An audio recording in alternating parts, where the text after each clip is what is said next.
فاسألوا أهل الذكر إن كنتم لا تعلمون.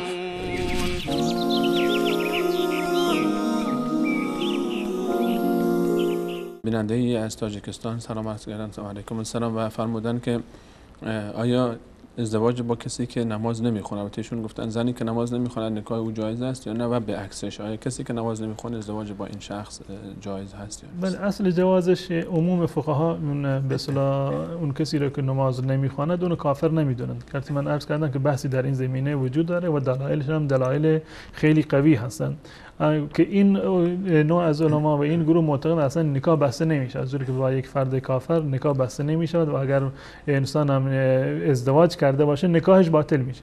اما عموم فقها اصل نکاح رو به صورت جایز میدونند و توصیه که از جانب رسول الله صلی الله علیه و سلم هم شده در روایت صحیح بخاری هست که حضرت ابو هریره روایتش کرده. رسول الله فرمودند که تنکح المرأة لاربع، زن به خاطر 4 انگیزه و 4 هدف و در واقع ازدواج می شود، لمالها و لحسبها و جمالها و لدینها.